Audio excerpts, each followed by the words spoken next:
Hello, my friends, and welcome to Genealogy Gems podcast episode number 306. Well, it's April 2026. It's springtime, and a lot of people are thinking about spring cleaning. I certainly have been. Recently, we've been putting in some new flooring, which totally turns your life upside down. I don't know how we managed to fit 2/3 of the house into one room, but we moved everything out, put the new flooring in, and now we're putting things back. And it's really an opportunity to kind of look at everything with a fresh set of eyes. And that's something we could be doing with our genealogy research too. There's just no way that there aren't things that we could improve, clean up, tidy up, kind of get some new processes in place. And it got me to thinking about things that I wish people had told me when I first started doing research. If you've been listening for a while, you know I started back when I was about 8 years old. And back then it was very different. You did things with paper and pencil, and you went to libraries and archives. Hopefully you still do that now, but it was a lot slower pace, but completely different medium, and which really meant a completely different process. And when things really changed is when computers came into the picture. Then we got genealogy software programs.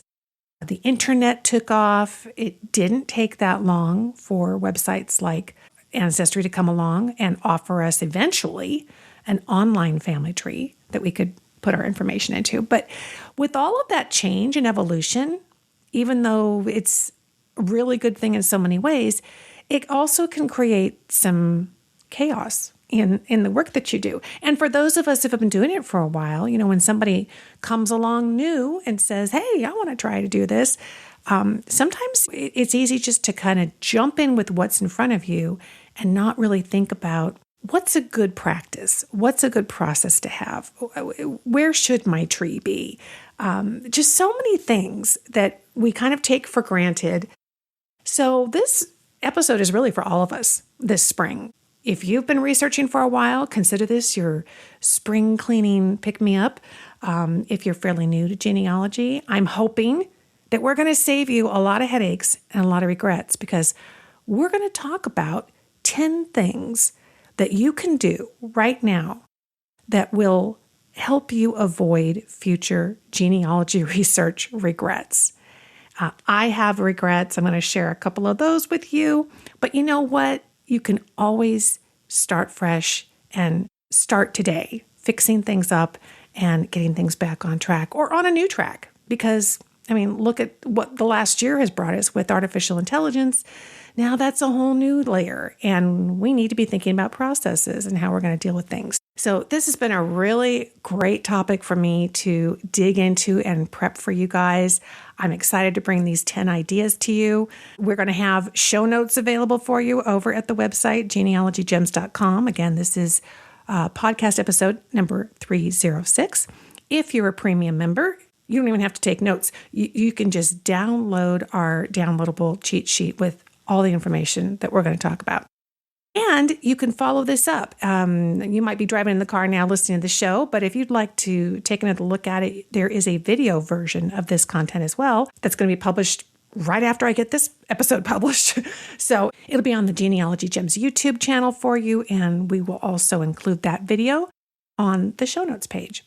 So you've got everything that you need.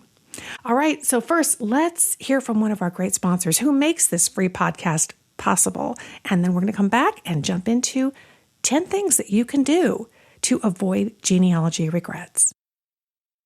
This episode is brought to you by Archives.com, the trusted destination for anyone ready to bring their family stories to life. With access to millions of historical records, from birth and marriage certificates to census data, military records, and more, Archives.com gives you the tools to dive deep into your genealogy and uncover the rich, vibrant details that make your family history truly come alive. Their easy-to-use platform welcomes both beginners and seasoned researchers, guiding you smoothly through vast collections of documents. Behind the simple search interface, powerful technology works tirelessly to deliver accurate, meaningful results that help you connect the dots and reveal stories waiting to be told for generations. Whether you're eager to find long-lost relatives, confirm cherished family tales, or trace your roots back many decades, Archives.com offers an affordable and enjoyable way to add depth and color to your family's narrative. Don't let your history remain a mystery. Visit Archives.com today and start breathing new life into your family's past. Your story is just a few clicks away. Visit Archives.com. Most genealogy regrets are not caused by bad luck. They happen because we get excited, we move fast, and we don't build a system that can survive for the next 5 years of research. So today I am sharing 10 things that will save you from regret, from losing records, creating confusion, and having to clean up a mess later. So number 1, make your kids and your grandkids the focus of your tree, not you or your spouse. When I started entering my tree into the very first genealogy software program I ever used, it was called Generations, I made the mistake of creating one tree for me and one tree for my husband. Now, at the time, it seemed harmless, even practical, because I thought it would help me kind of set them straight and keep them separate. But once kids and grandkids entered the picture, it became obvious that separate trees create extra work and unnecessary confusion. The goal is not to build a tree around you as an individual, but to build a family tree that can grow across generations. So if you're married, add your spouse to your tree and build both sides from the beginning. If you're not married yet, and I highly recommend it, hey, think ahead. Use one master tree structure so that if you do marry later, you could add that spouse and their ancestors without having to reconcile two separate systems. Now, if you've already made this mistake, don't panic. Just make a plan for how you're going to merge or transfer the data going forward. The sooner you correct it, the less painful the cleanup will be. Unfortunately, Ancestry and MyHeritage, they don't let you import a second tree and kind of merge it with your tree. So you kind of have to pick away at it. And that's what I did. As I would work on a particular area of my tree, I would add in the information. So eventually, I got both trees together in one place. Okay, the second thing is to keep your master family tree on your computer, not only on a genealogy website. It's so easy to think that online trees are enough. I mean, after all, the website is already there. You've got a subscription to it. The tree tool feels really fast and convenient.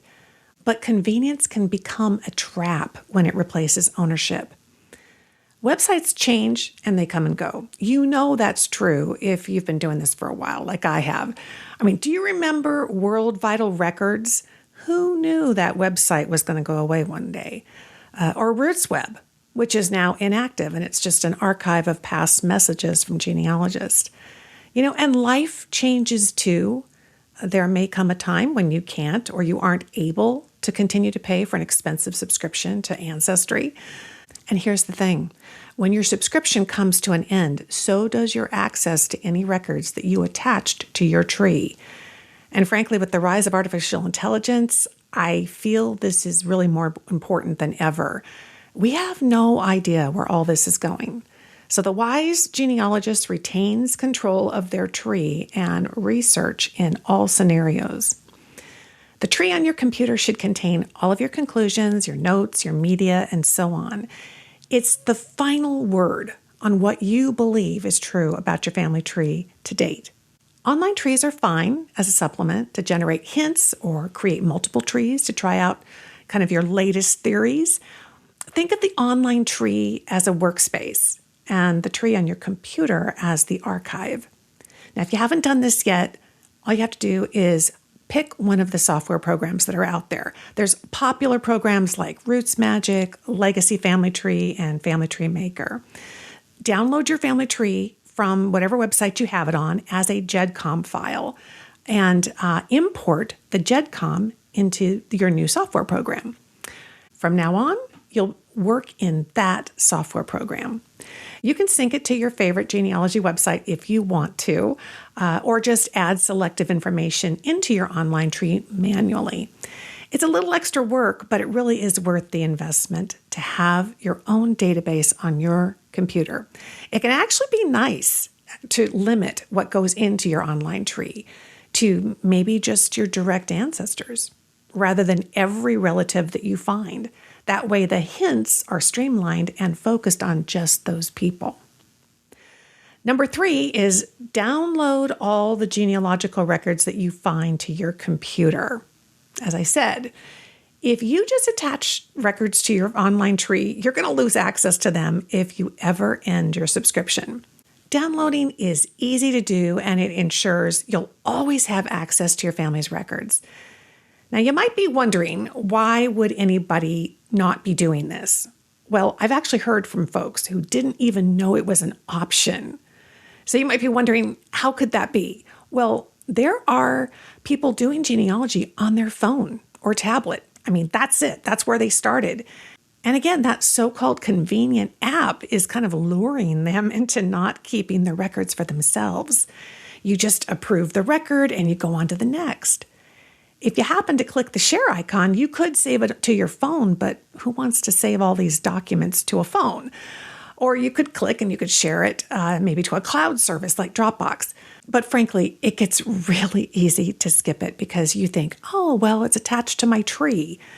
Here's the thing. You're going to want those records. Whether you feel that way now or not, you paid for them, and eventually you're going to want to have access to them. It would be nearly impossible to try to go back and download everything if you decide that you're going to stop paying several $100s a year for a subscription.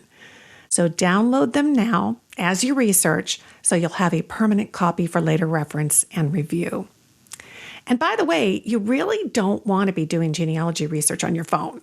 That small screen is just not adequate for scrutinizing records and seeing the big picture. Using a cell phone to examine a large genealogical document is kind of like trying to read an old parchment paper through a keyhole. You might spot a few words, but you could miss the real story that ties them together. Have you ever noticed when you write something and you type it up in a Word document, you print it out and you read it and you look at the whole thing and you go, oh, there's mistakes. I didn't see those on the digital screen. Same kind of thing with a phone. So here's the practical workflow. When you find a record, save it immediately to your computer in your organized genealogy folders. Don't tell yourself you're going to come back later because later is probably not going to happen. This is also a great chance to add annotations to those images that might be helpful to you for later reference. I like to use a software program. It's called Snagit, and I add really quickly text, highlighting, and other markings that help me remember important aspects of the record. And by all means, attach the record to the person in your tree on the website as well. That's fine. Number 4 is to implement a file naming structure from the get-go. When your files begin piling up, the name that you give them becomes the difference between instant retrieval and endless hunting. A good file name should tell you what the record is at a glance, and ideally it's going to help the computer kind of sort it into a logical order for you. This simple formula works really, really well, okay? You put in when, who, where, and optionally you could put what. So for example, your file name could be 1900-04-17, that's your date, Burkett, there's my surname, Conover, the first name, Union City, Indiana, there's the place. And I could add census as the type of record as well. That date first formula, it is so worth it because it keeps everything in chronological order automatically. The surname in all caps, I like to put it in all caps. It really helps you spot it very quickly within the folder. And the place is important because place and time help us distinguish between people with the same name. See my video on how to maximize those two factors of place and time frame. And by adding place, again, you are building a sort of timeline right there in your file folder, showing you how they moved from location to location over time. And adding the record type can be helpful when you store a lot of different kinds of documents in the same folder. We're going to talk about that in our next fifth strategy. The key to this is consistency. The key is consistency. Use this exact naming convention every time you save a record. Website-generated names that you see when you download the records are fairly meaningless. They're designed for their systems, not yours. So rename files as you save so they don't get lost in the pile. If you rename some files and not others, the system sort of breaks down really fast.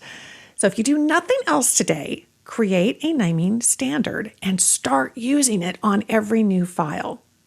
And as for those files that you've already saved on your computer that aren't neat and tidy, I just clean those up as I go.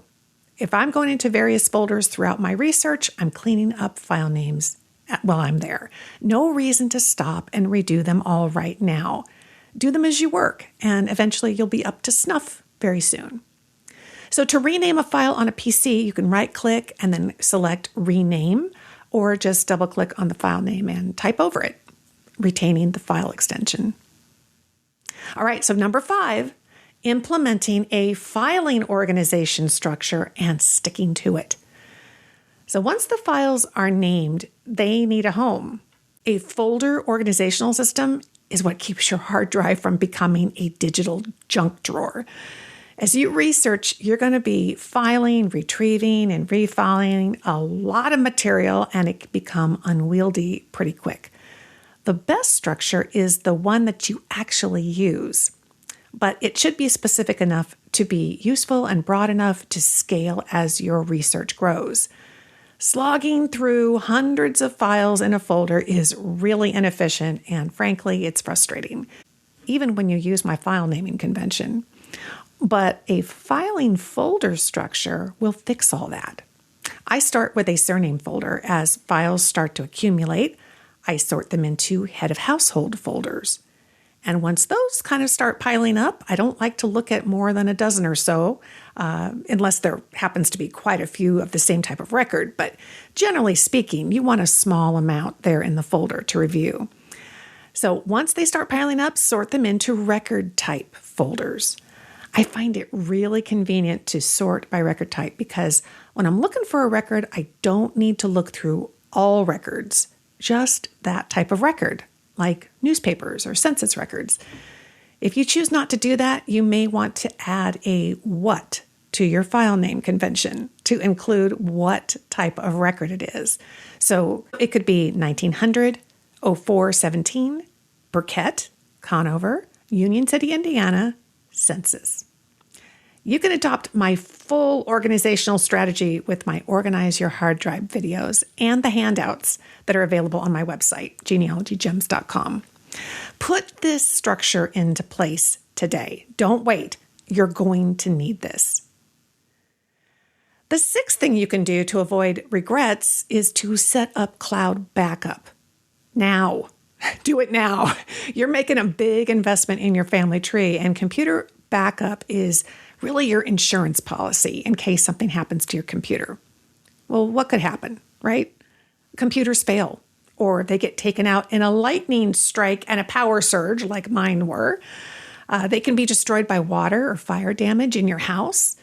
External hard drives can break or get lost. Your laptop could be stolen. I had somebody email me and tell me about theirs getting stolen and how cloud backup saved the day. And human beings just make mistakes sometimes. Losing all your data is not a regret that you're going to want. So to avoid it, you need a strong backup plan, which includes offsite storage and redundancy. And cloud backup offers both of those things. There are many different cloud backup services out there, and each year you can find PC Magazine's online review of the top providers. The good news is you only need one, but it does require a yearly subscription. I know, another yearly subscription, but this is one you really can't afford not to have. Cloud backup protects you by storing your data offsite. So, in other words, there's a redundant copy in another location other than your house. If you just back up your computer to an external hard drive that you actually store in your house, that doesn't do you any good in the case of a disaster in your home. And here's a tip. Test your backup occasionally. Don't just assume it's working. open a backed up file and confirm that it's there and it's readable. When I give genealogy webinars, I will pause my cloud backup just to give me a little more bandwidth to make sure I've got a good, strong connection. And that's why occasionally I test my backup. I go and I check and make sure it's not still in pause mode.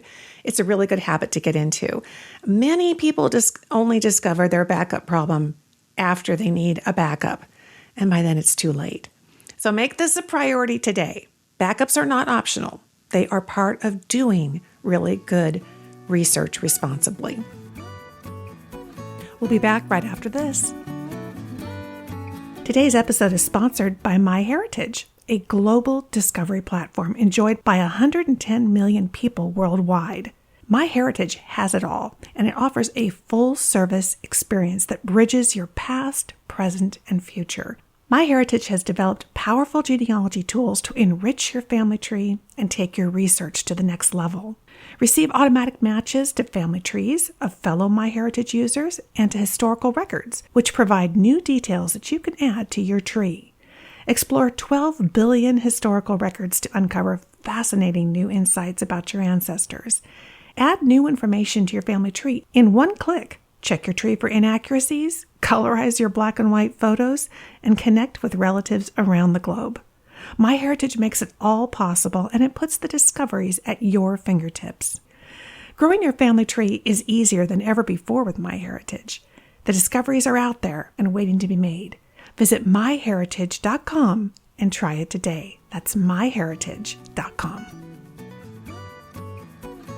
Okay, number 7 is never trust anyone else's family tree, even when it seems to solve your brick wall.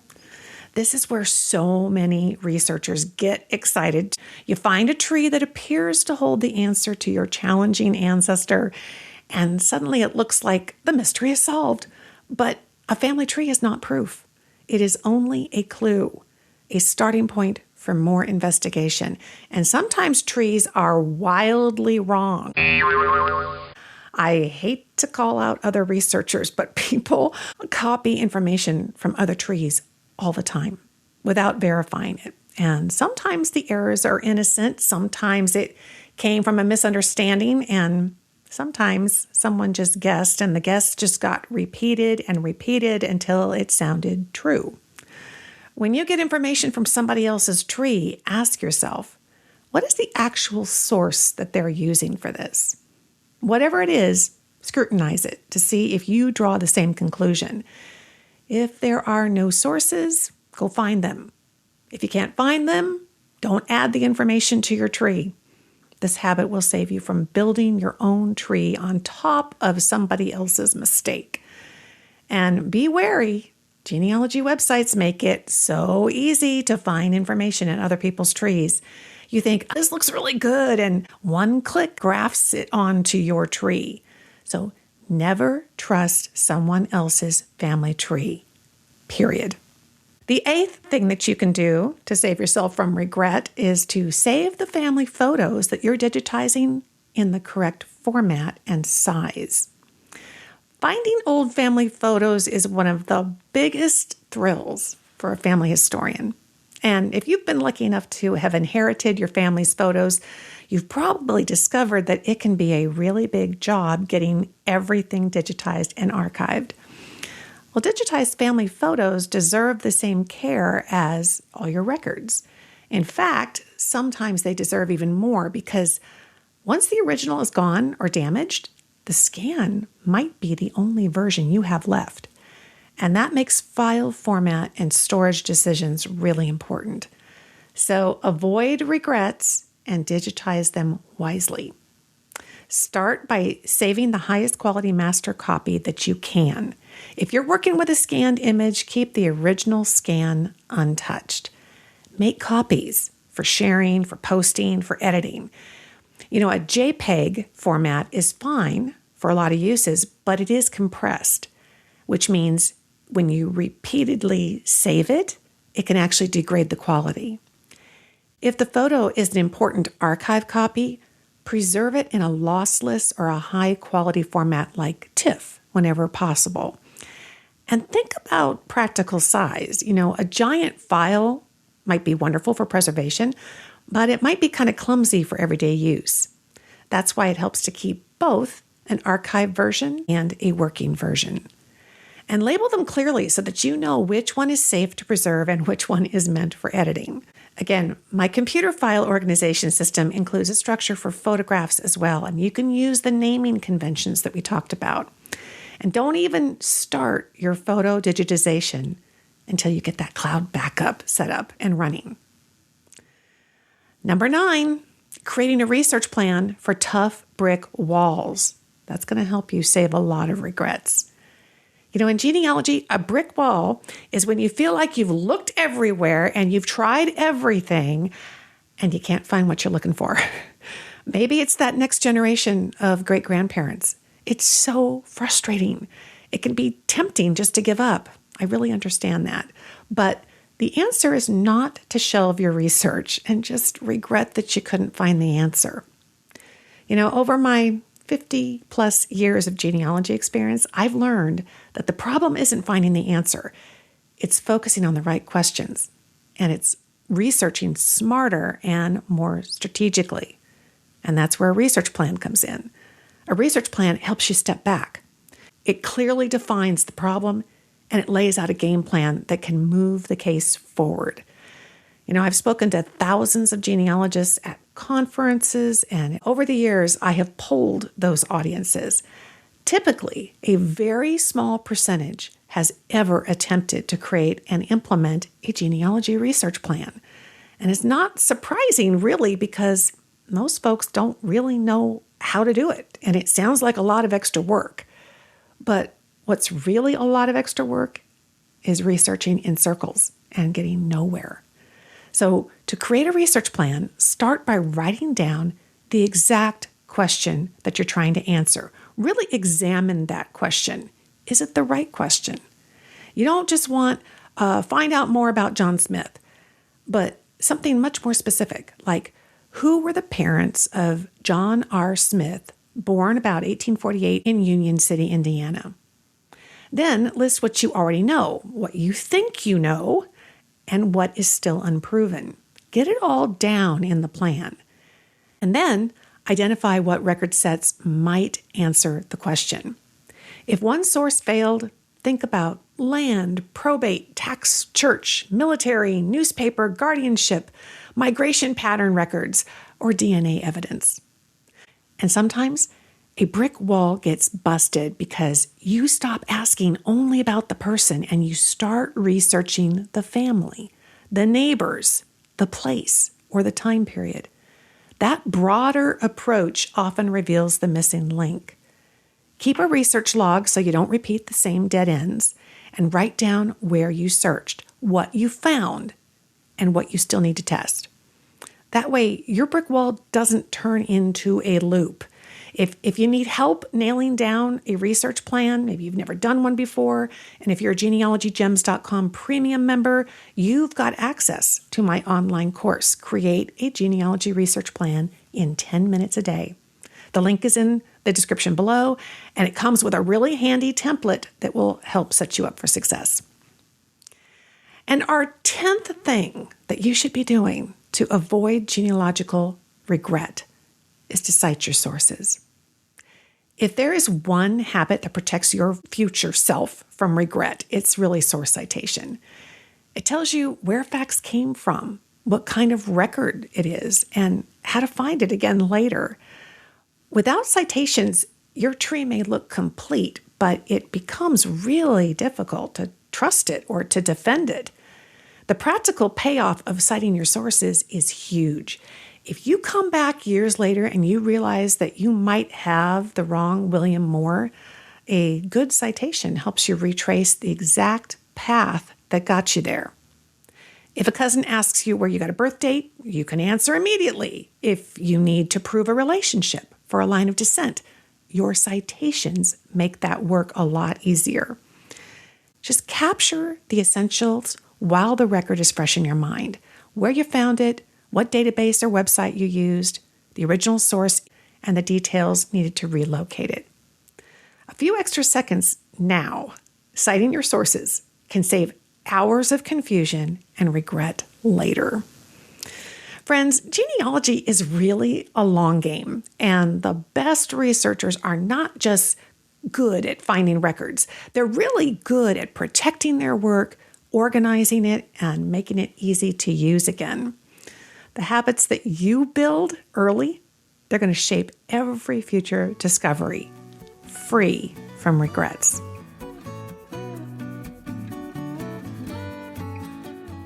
As flowers bloom and the days get warmer, why not breathe new life into your family history research? Newspapers.com is the perfect companion for genealogists at any level looking to go beyond names and dates. With access to over 1 billion pages of historical newspapers, you can uncover fascinating stories about your ancestors that don't show up in the typical records. Picture finding a heartfelt obituary that introduces extended family, a local news article showcasing your great-grandmother's community role, or even a photo that captures a special moment from long ago. Little treasures that make their stories blossom before your eyes. These rich sources help you connect with your family's past in a way that feels personal and meaningful. The search is easy and intuitive, whether you're looking by name, place, or time period, letting you uncover those hidden gems at your own pace. Ready to brighten your research with stories that go beyond the visual? Visit newspapers.com/genealogygems today and enjoy 20% off a subscription. Let spring be the reason that you turn your family tree into a lively family story. Visit newspapers.com/genealogygems. As we wrap up this episode, I've got one more item for you that is kind of ties into our theme about no regrets. The latest issue of Family Tree magazine has come out. It's the May-June 2026 issue. It features my Lisa's Picks column, as they always do. But I also have an extra article that I wrote for them. It's in the Tree Talk section on page 6. And I just want to share it with you. I've talked about this before on the show, but I just think this topic is worth revisiting and certainly fits in with our focus on trying to do things now so that we don't have regrets later. So this is an opinion piece. It's called Remembering What Matters Most. Knowledge and stories must come before your genealogy. One of my Genealogy Gems viewers wrote to say that he has so many genealogy projects that he felt overwhelmed, from DNA and Ancestry.com hints to photo digitization. I'm in my late 70s, he said. No idea how much longer I'll be able to do the work. And I have other interests as well. He wondered how to prioritize it all. I could relate, but when I got a cancer diagnosis in 2023, it changed everything. I didn't know what the outcome of my health situation was going to be. As I was going through chemo, I remember wondering, what have I left undone? Should I try quickly to go through all my hints? Do I need to tackle that brick wall one last time? The answer? Nope. The uncertainty of my situation gave me instant clarity as to what matters most. All I could think about was that I had not yet labeled and documented all of my heirlooms, or even told my own story. I have stuff all over my house, family Bibles, Grandma's China hutch, and other heirlooms. I know exactly who they came from and the story behind them. Unfortunately, I had not gotten around to documenting them all, and if I didn't, I knew my kids would not know their history. As a young girl, I heard Alex Haley, the author of Roots, speak. He said that when one person dies, it's like a library burning to the ground. You have unique gifts of knowledge, background, and memories that no one else has. If you don't record that information, it will be lost forever. It became clear that preserving my unique knowledge was the most important thing. Hints and doing additional research just went out the window for a while. And that's okay, because genealogy is a family thing. We are not responsible for doing it all. In fact, what a gift it would be to hand over to the next generation well-done research that still has some mysteries to explore. I trust that one of my grandchildren will pop their head up one day and say, "Oh, I'm intrigued. What's going on with this?" I don't have to leave them a completed family tree. And frankly, I couldn't. So the answer to my viewer's question was simple. Stop what you're doing and make sure that you've documented what you uniquely know. It doesn't have to be fancy. Would I be disappointed if I found the story of my great-grandmother jotted down on a spiral notebook rather than formally published? Absolutely not. I would still be doing a happy dance down the street. During chemo, I had very little energy, but I did manage to document my experience. I reflected on how I felt about it, and most importantly, the miracles that God showed me. I'm happy to report that I've been given a clean bill of health, for which I am grateful every day. Now my descendants will know that story. Take the self-imposed pressure off. Focus on giving the next generation the gift that only you can give.